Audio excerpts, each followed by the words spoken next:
Good morning दोस्तों, मेरे सभी विद्यार्थियों। आपको सबसे पहले अपने यूट्यूब चैनल में आपका स्वागत करते हैं कि आप लोगों को मैट्रिक की परीक्षा 2022 बहुत नज़दीक आ चुका है। इसी संदर्भ में आप लोगों से मैं आप लोगों के तैयारी के लिए थोड़ा सहयोग करना चाहते हैं और आप लोगों के लिए बायोलॉजी जो साइंस का पार्ट है, आपके साइंस विषय का 3 पार्ट होता है, फिजिक्स केमिस्ट्री बायोलॉजी। तो फिजिक्स केमिस्ट्री बायोलॉजी जो 3 पार्ट होता है, तीनों से बराबर मात्रा में बराबर संख्या में आपको प्रश्न पूछा जाता है। और मैं आपको इस एग्जामिनेशन के इस सीरीज की वीडियो में पहला वीडियो आपको बायोलॉजी का डाल रहा हूं, जिसमें आपको पहला पार्ट का ऑब्जेक्टिव क्वेश्चन जो 1 नंबर का प्रश्न होता है, वस्तुनिष्ठ प्रश्न होता है, उस प्रश्न का आप लोगों का उत्तर विस्तार सहित आप लोगों को क्वेश्चन और उत्तर बता रहा हूं कि आज से पहले बिहार विद्यालय परीक्षा समिति के परीक्षा में जो बोर्ड का एग्जामिनेशन होता है, बायोलॉजी का प्रथम पाठ जो आपका जैव प्रक्रम है, जैसा कि आपको बोर्ड पर देख पा रहे हैं कि पहला जो पाठ होता है उसका नाम है जैव पराक्रम। तो जैव पराक्रम का मतलब क्या होता है, सबसे पहले आपको ब्रीफली शॉर्टकट में आपको बताता हूँ कि जीव अपने जीने के लिए, इस धरती पर रहने के लिए जितनी भी क्रियाएं करती है और जो आवश्यक क्रिया है जिसको किए बिना जीव इस धरती पर नहीं जी सकता है, उसे हम लोग जैव पराक्रम कहते हैं। कि उस जैव पराक्रम में बहुत सी क्रियाएं हैं, जिस क्रियाओं में सबसे प्रथम जो क्रिया होता है उस क्रिया का नाम है पोषण। सबसे पहला क्रिया है पोषण, और पोषण का अर्थ होता है, एकदम शॉर्टकट में ब्रीफली आप जानिए कि पोषण का अर्थ होता है भोजन प्राप्त करना। भोजन प्राप्त करना का मतलब होता है पोषण। एक शब्द में याद रखेंगे कि पोषण का मतलब है भोजन प्राप्त करना और उसके प्राप्त करने की तरीका। तो सबसे पहले आप आइए, आपको बताता हूं कि इस जैव पराक्रम की पाठ में जो सबसे पहला कड़ी होता है, जो सबसे पहला चरण होता है, वो है पोषण, न्यूट्रिशन इसको अंग्रेजी में हम लोग कहते हैं। उसके बाद अब इस पाठ से आपको बिहार विद्यालय परीक्षा समिति में अब तक जितनी प्रश्न आ चुका है उसको मैं एक एक करके ऑब्जेक्टिव क्वेश्चन 1 नंबर के प्रश्नों को मैं बताता हूं, जिसको आप बार सुन करके, जितनी बार सुनेंगे आपको स्मृति में, आपको याद हो जाएगा, आपके मेमोरी में होल्ड हो जाएगा और आपको कहीं से भी इस पाठ से प्रश्न पूछा जाएगा तो आप आराम से इसको उत्तर दे सकते हैं। तो आइए, बिना समय को लॉस्ट किए हुए आप लोगों को मैं वीडियो में जो मेरा मेन पर्पस है उस बात को मैं चालू करता हूं। इसके पहले एक छोटा सा अनुरोध करूंगा कि अगर हमारे चैनल पर आप नए हैं तो आप इस वीडियो को देखें, अच्छा लगे तो लाइक करें, अपने दोस्तों में, अपने सहपाठियों में इसको शेयर करें, और अगर चैनल को सब्सक्राइब नहीं किए हैं तो इसको सब्सक्राइब करें। अगर किसी प्रकार की कोई दिक्कत आती है तो आप हमारे वीडियो पर कमेंट के माध्यम से आप हमें बता सकते हैं, उसका हम निराकरण करेंगे अपने स्तर से। तो आइए, सबसे पहला जो हमारे किताब में ये क्वेश्चन बैंक है, ये कोई दूसरा किताब नहीं है। सबसे पहला जो मेरा 1 नंबर का क्वेश्चन है, उसमें क्वेश्चन पूछता है कि दांत के सबसे ऊपरी परत क्या होता है। क्वेश्चन को ध्यान से सुनिए कि दांत का सबसे ऊपरी परत क्या होता है। आपका ऑप्शन है डेंटाइन, इनामेल, अस्थि, क्राउन। तो सबसे जो ऊपर की जो परत होता है वह होता है आपको इनामेल। इसी इनामेल के कारण आपका दांत चमकदार और रोशनदार होता है। दूसरा क्वेश्चन है कि मानव आहार नाल का सबसे लंबा भाग क्या है।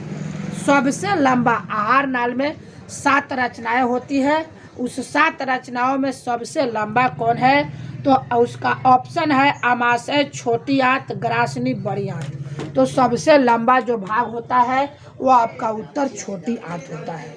जो सबसे लंबा होता है करीब आपको 11 मीटर का होता है। उसके बाद है कि न्यूक्लियस शब्द किनके द्वारा दी गई है। न्यूक्लियस, तो आपको इसमें इसका जो क्या न्यूक्लियस का मतलब क्या होता है, केंद्रक। तो केंद्रक का खोज आपको रॉबर्ट ब्राउन का किया गया है। दूसरा क्वेश्चन है, अगला क्वेश्चन है कि पौधे में भोजन किस रूप में जमा होता है। पौधा जो भोजन बनाता है दिन के समय अपना प्रकाश संश्लेषण क्रिया से जो भोजन बनाता है उसके शरीर में किस रूप में जमा होता है, तो आपका ऑप्शन है glucose, protein, starch, fatty acid. तो कोई भी आपका जो भोजन संचय होता है तो वह ग्लूकोज के रूप में होता है भोजन। इसके बाद आपको 5 नंबर में कहता है कि पौधे और पशुओं की कोशिकाओं में वैज्ञानिक अध्ययन को क्या कहा जाता है। कोशिकाओं के अध्ययन को हम क्या कहेंगे, तो कोशिका के अध्ययन को आपको क्या कहा जाएगा, तो ऑप्शन दिया आनुवांशिकी तो एगो होगा नहीं, कोशिका विज्ञान, तो उसके बाद है साइटोजेनेटिक्स उत्तक विज्ञान, तो कोशिका के बारे में है तो इसका हम लोग कोशिका विज्ञान कहेंगे। इसका सही उत्तर कोशिका विज्ञान होगा।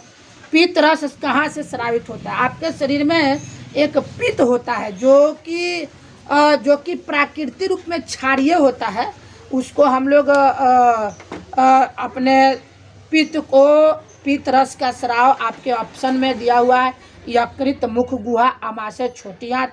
तो ये जो स्रावित होता है आपको यकृत से होता है। पित्त रस कहाँ से स्रावित होती है, तो यकृत से स्रावित होती है। इसके बाद निम्नलिखित में कौन ट्रिप्सिन एंजाइम का कार्य करता है। ट्रिप्सिन एंजाइम वो प्रोटीन को पचाने वाला एंजाइम है। वसा का पाचन, कार्बोहाइड्रेट का पाचन, प्रोटीन का पाचन, इनमें से कोई नहीं। तो मैं पहले बोल दिया कि इसमें जो है कि वसा का प्रोटीन का पाचन होता है, तो इसका उत्तर होगा प्रोटीन का पाचन।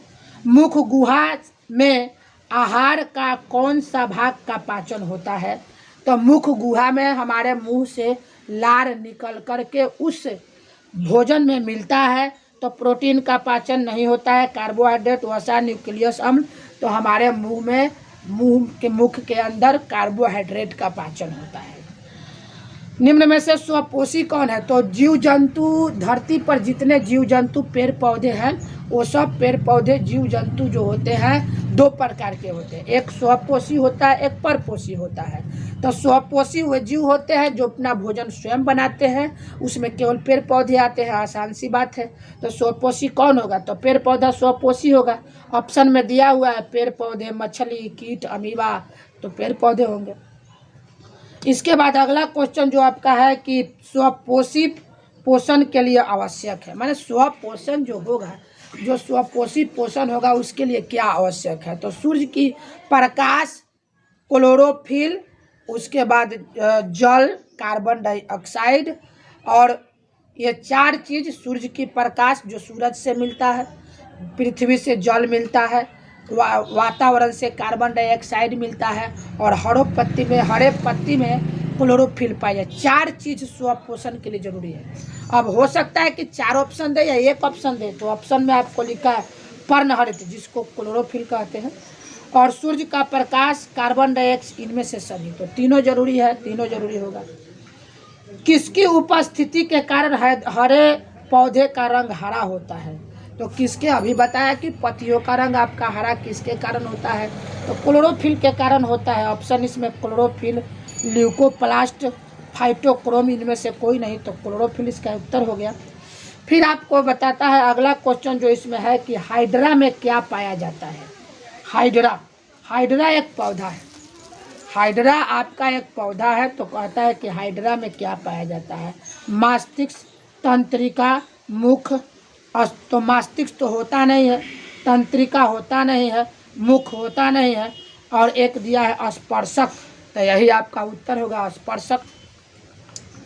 ग्लूकोज का रासायनिक सूत्र, तो ग्लूकोज की रासायनिक सूत्र आप याद कर सकते हैं। आप ग्लूकोज का रासायनिक सूत्र क्या होता है, तो आप C6, ग्लूकोज का रासायनिक सूत्र इसमें दिया हुआ है C2H5OH, तो ये गलत है, C6H12O6, यही आपका तीसरा नंबर उत्तर है, C6H12O6 आपका, ये आपका ग्लूकोज का सूत्र हो गया। फिर क्वेश्चन कहता है कि अमीबा में अधिकांश पोषण कैसा होता है, तो देखिए अमीबा एक जीव है जो कि एक कोशिकीय जीव है, और उसमें कहता है कि पोषण कैसे होता है, और कहता है इसमें ऑप्शन में कहता है कि शाकाहारी, अंतर्ग्रहण, सर्वाहारी, स्वपोषी, तो ये क्या है, स्वपोषी नहीं है, ये परपोषी है, तो परपोषी तो ऑप्शन दिया नहीं है, तो इसको हम लोग अंतर्ग्रहण पातेंगे, क्योंकि वो अमीबा जो है जीव को सीधे पकड़कर खा जाता है। प्रकाश संश्लेषण की क्रिया होती है। क्वेश्चन कह रहा है कि प्रकाश संश्लेषण की क्रिया होती है। कह रहा है कवकों में, जंतुओं में, हरे पौधों में, परजीवियों में। तो हरे पौधे में प्रकाश संश्लेषण की क्रिया होती है, जो आपका उत्तर हो जाएगा। उसके बाद कहता है कि अमीबा भोजन कैसे पकड़ता है। तो अमीबा भोजन को पकड़ता है कि अमीबा में एक रचना बनती है जिसको कूटपाद कहते हैं, और उसी कूटपाद के कारण वो जड़िए वो भोजन को पकड़ लेता है।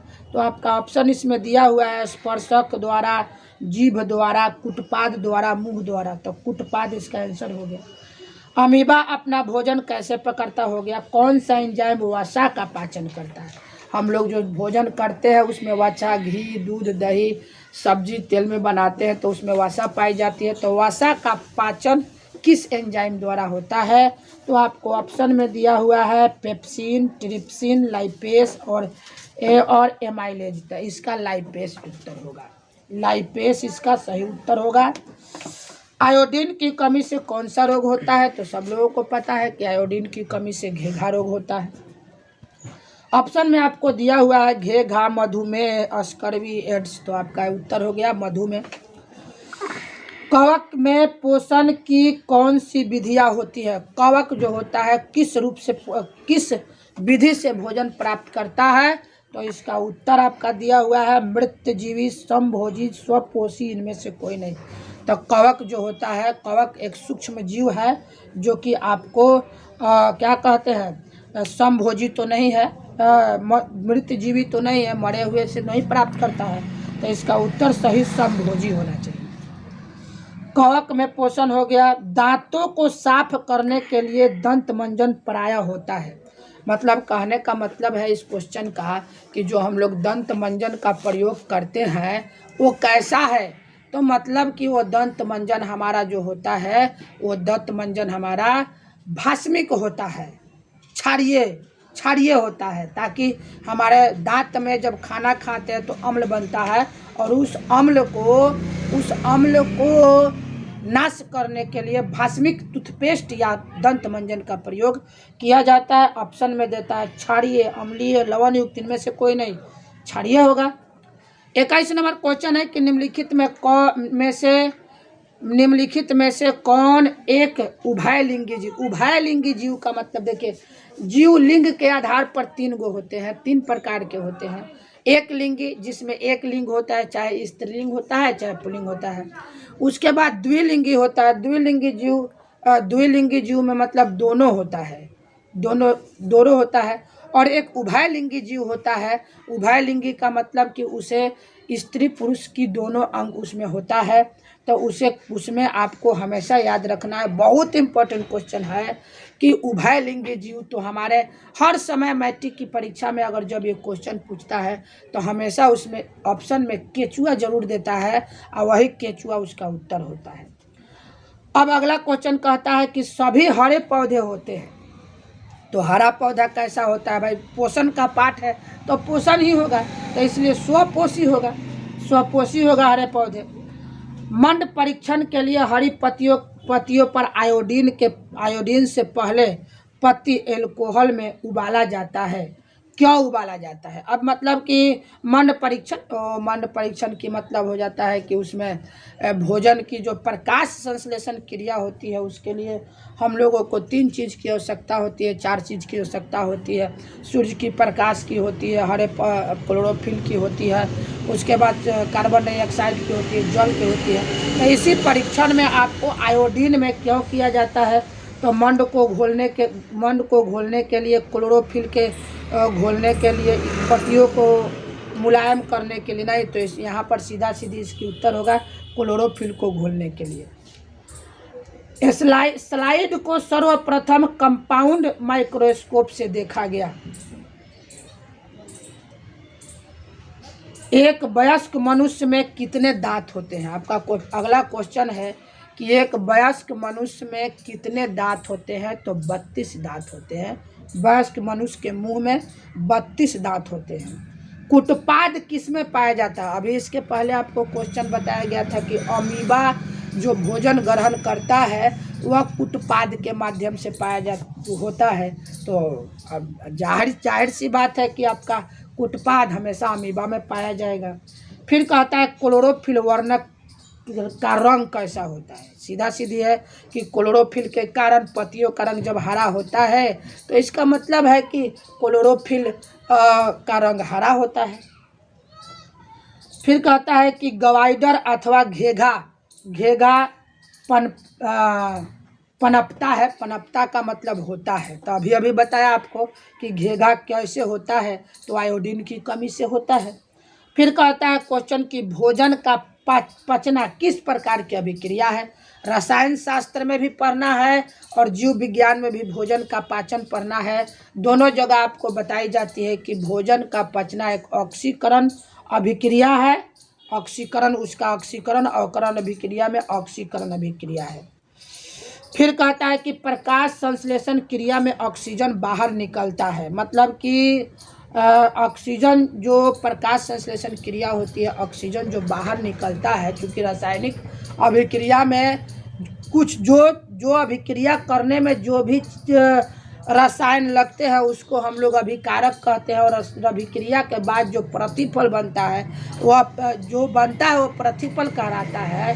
तो आपसे क्वेश्चन पूछ रहा है कि जब प्रकाश संश्लेषण क्रिया होगा, क्लोरोफिल, जल, कार्बन डाइऑक्साइड और सूर्य की प्रकाश की मदद से जब प्रकाश संश्लेषण क्रिया होगी तो जो ऑक्सीजन निकलता है वह कहाँ से निकलता है? तो कहाँ से निकलता है? ऑप्शन में आपको ये देता है, ऑप्शन में आपको दे रहा है जल से, CO2 से, ग्लूकोज से और डिक्टिजोमा से। तो डिक्टिजोमा छोड़िए, ग्लूकोज है तो ग्लूकोज तो बनता है तो अभिकारक में होता ही नहीं है, बच गया जल और कार्बन डाइऑक्साइड से।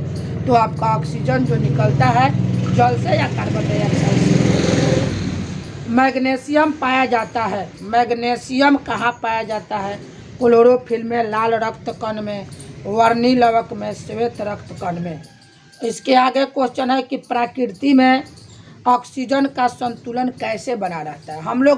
हम जितने भी जीव जंतु हैं, हम लोग जितने भी श्वसन क्रिया करते हैं, सब लोग हम लोग श्वसन क्रिया में अपना क्या कहते हैं, ऑक्सीजन ग्रहण करते हैं, कार्बन डाइऑक्साइड छोड़ते हैं, ऑक्सीजन ग्रहण करते हैं, कार्बन डाइऑक्साइड छोड़ते हैं। तो इसका संतुलन कैसे बना रहता है? मतलब कहने का मतलब कि ऑक्सीजन मेरा आ रहा है, कार्बन डाइऑक्साइड जा रहा है, तो ये प्रकाश संश्लेषण की जो क्रिया होती है, इसी क्रिया द्वारा इसका संतुलन बना रहता है। मतलब प्रकाश संश्लेषण क्रिया होती है, वो कार्बन डाइऑक्साइड लेती है, ऑक्सीजन छोड़ती है, कार्बन डाइऑक्साइड लेती है, ऑक्सीजन छोड़ती है, मनुष्य ऑक्सीजन लेता है, कार्बन डाइऑक्साइड छोड़ता है।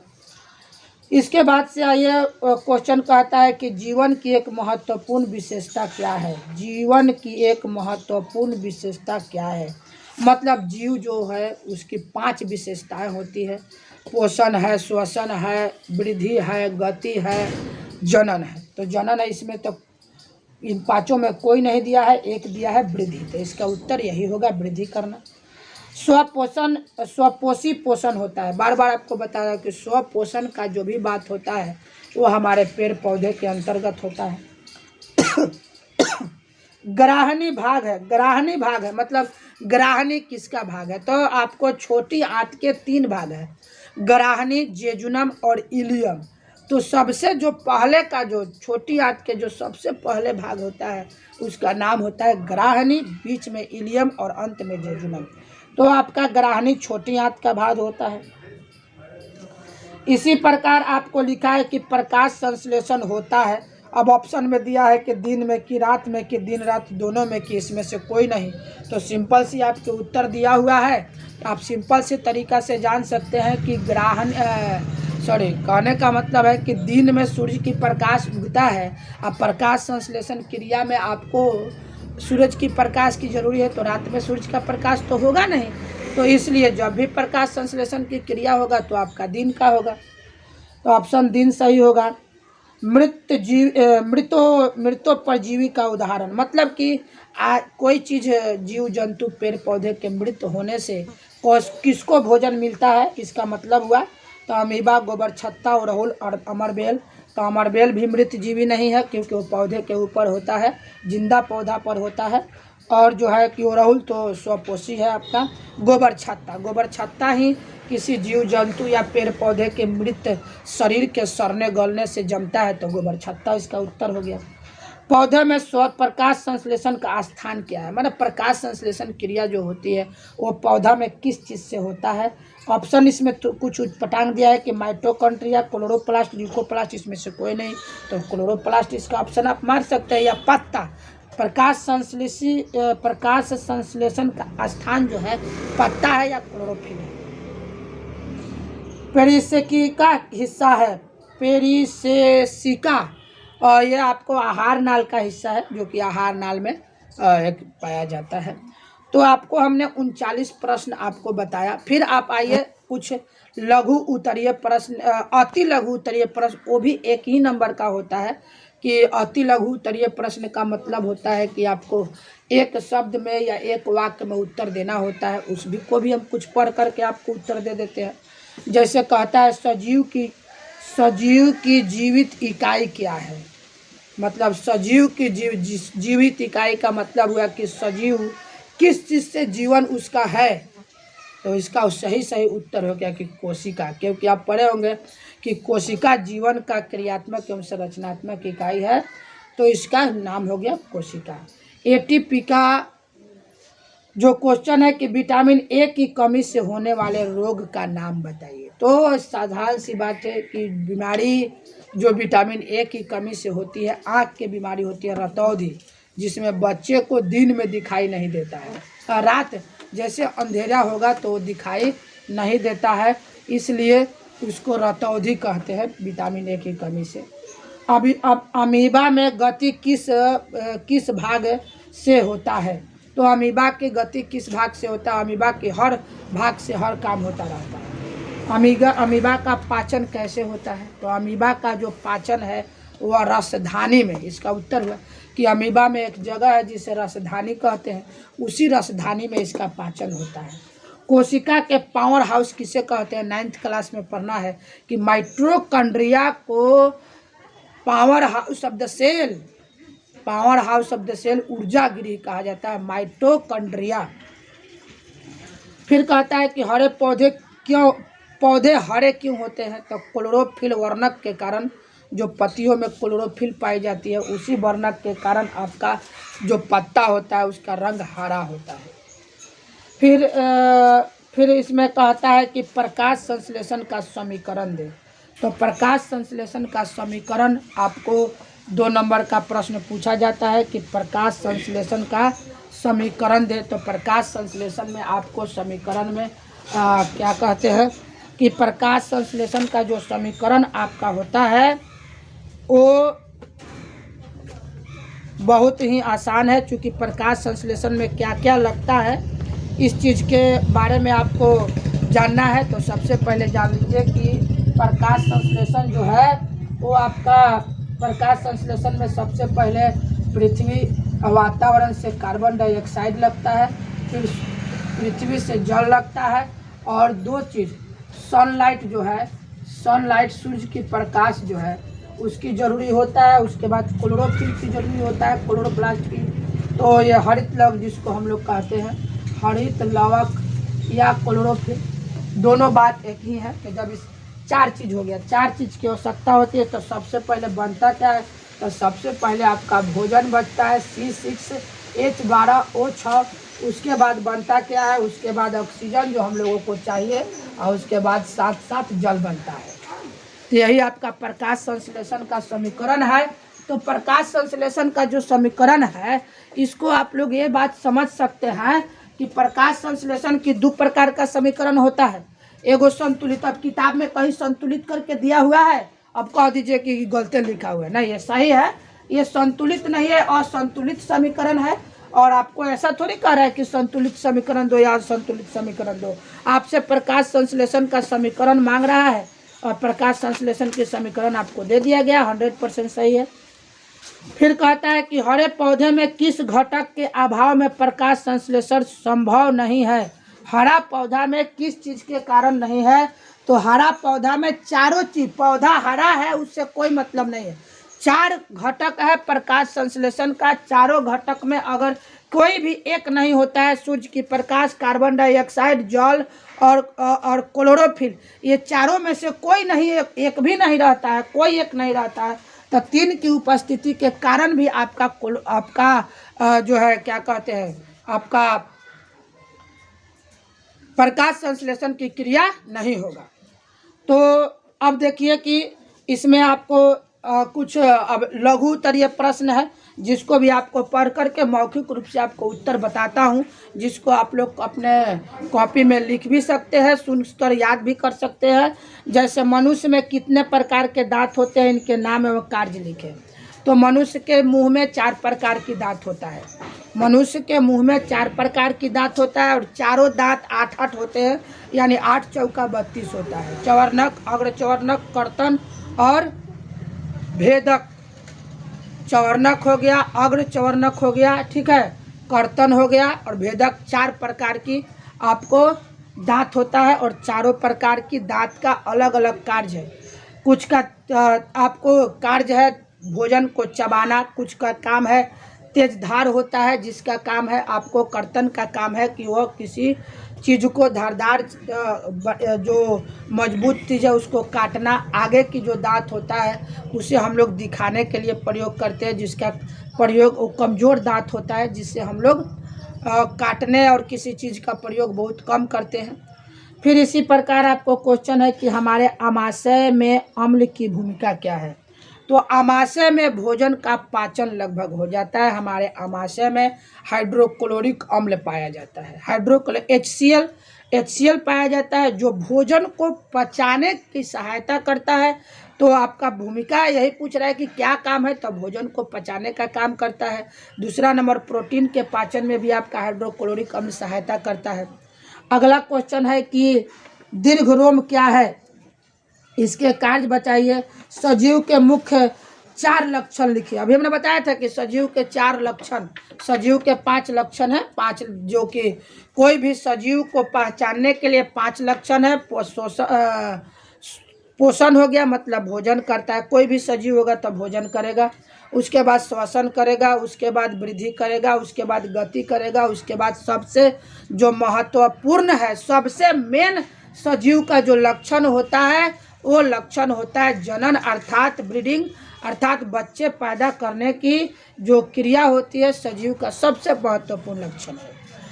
इसके बाद कहता है कि पित्त क्या है मनुष्य के पाचन तंत्र में, इसका क्या महत्व है। तो पित्त हमारे शरीर के यकृत में पाया जाता है, लीवर में पाया जाता है। ये वसा के पाचन में, वसा जो हम लोग दूध, दही, घी, अंडा, मीट, मछली जो भी खाते हैं जिसमें वसा होता है, उसके पाचन में इसका सहायता करता है। आप ऐसे भी सुनकर याद करके लिख सकते हैं, कोई बड़ी बात नहीं है। स्वपोषण एवं विषम पोषण में क्या अंतर है। विषम पोषी, स्वपोषण का मतलब होता है कि वैसा जीव अपना भोजन स्वयं तैयार कर लेते हैं, स्वपोषण होता है। अब विषम पोषी जीव का मतलब ये होता है कि वो परपोषी। विषम पोषी मतलब विषम पोषी का विषम हो गया, उसका उल्टा हो गया, जो अपना भोजन स्वयं न बना पाता है, विषम पोषी कहलाता है। इसी प्रकार पाचक एंजाइम का क्या कार्य है। सीधा सीधा बात है, पाचक एंजाइम मतलब पचाने वाला एंजाइम है, उसको पाचक एंजाइम कहा जाता है। इस प्रकार प्रकाश संश्लेषण क्या है, इस क्रिया का रासायनिक समीकरण दे। तो अभी प्रकाश संश्लेषण के रासायनिक समीकरण दे दिया है।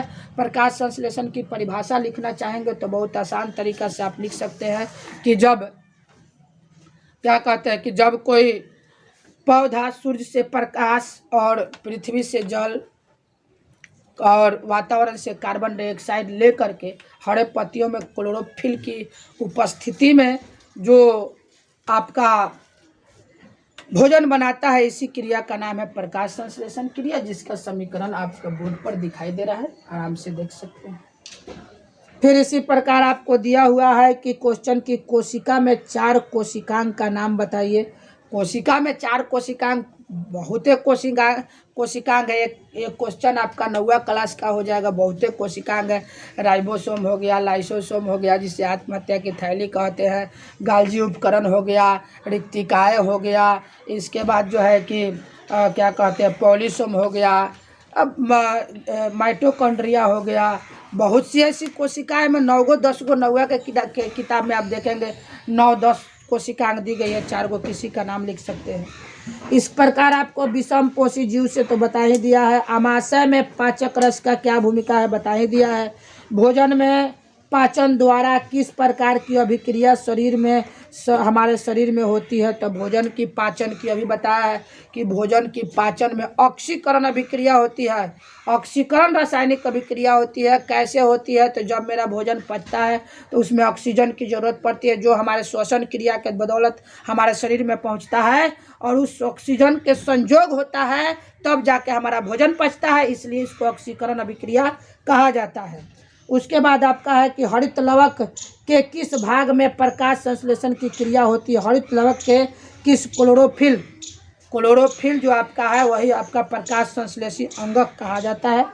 कोई वस्तु सजीव है, इसका निरीक्षण करने के लिए हम किस मापदंड का उपयोग करेंगे। देखिए, परीक्षा जो होता है, मैट्रिक की, इंटर की जो भी परीक्षा होता है, केवल रट मार करके जाने से नहीं होता है, ध्यान देना है। देखिए, एक ही क्वेश्चन को कितना बार पूछ रहा है। कह रहा है कि सजीव का लक्षण बताइए, फिर कह रहा है कि एगो निर्जीव बा, ओकरा निर्जीव के हम कैसे कहेंगे कि ये निर्जीव है। तो भाई, जो 5 लक्षण सजीव का होता है, वो 5 लक्षण अगर किसी वस्तु किसी चीज़ में नहीं पाया जाता है तो निश्चित रूप से वो क्या है, निर्जीव है। तो इसी प्रकार आप जान सकते हैं। इसके बाद कहता है कि सजीव है, इसका निर्धारण सजीव का निर्धारण करें, तब 5 लक्षण से जान सकते हैं। प्रकाश संश्लेषण के लिए आवश्यक कच्ची सामग्री पौधे को कहाँ से मिलती है। मैं कई बार बता दिया कि कच्ची सामग्री का मतलब है कि प्रकाश संश्लेषण के लिए क्या क्या चाहिए, इसी को तो कच्ची सामग्री कहेंगे। कार्बन डाइऑक्साइड, जल, सनलाइट, ये चारों कहाँ से मिलता है आपको पता है। कार्बन डाइऑक्साइड वायुमंडल से मिलता है, जल हमारे पृथ्वी से मिलता है, सनलाइट मतलब सूरज का प्रकाश सूर्य से मिलता है, हरित लवक क्लोरोफिल हमारे कहाँ से मिलता है, तो हरे पत्तियों से मिलता है। ये कौन सी बड़ी बात है। प्रकाश संश्लेषण के लिए आवश्यक हो गया। इसके बाद कुछ दीर्घ उत्तरीय क्वेश्चन है, जिसको आपको मौखिक रूप से ही बता रहा हूँ कि मनुष्य के आहार नाल का स्वच्छ नामांकित चित्र बनाएं। इसके लिए अब दीर्घ उत्तरीय के लिए आपको एक एक टॉपिक पर अलग अलग सविस्तार वीडियो दिया जाएगा। तब तक के लिए आपका एक पाठ का ऑब्जेक्टिव, सब्जेक्टिव में लघु, अति लघु, जो कि 2 लाइन 4 लाइन का उत्तर है, उन सब के लिए हमने आपको एक वीडियो, एक संग्रह कर दिया। अगर इतना चीज़ों को आप याद कर लेते हैं तो पोषण पाठ से एक भी प्रश्न आपको छूटने की कोई सवाल पैदा नहीं होती है। सारे सवाल 100% आप कवर कर जाएंगे। तो वीडियो को बार बार, 2 बार, 4 बार, 10 बार सुन लीजिए, आपका काम कंप्लीट हो जाएगा। धन्यवाद।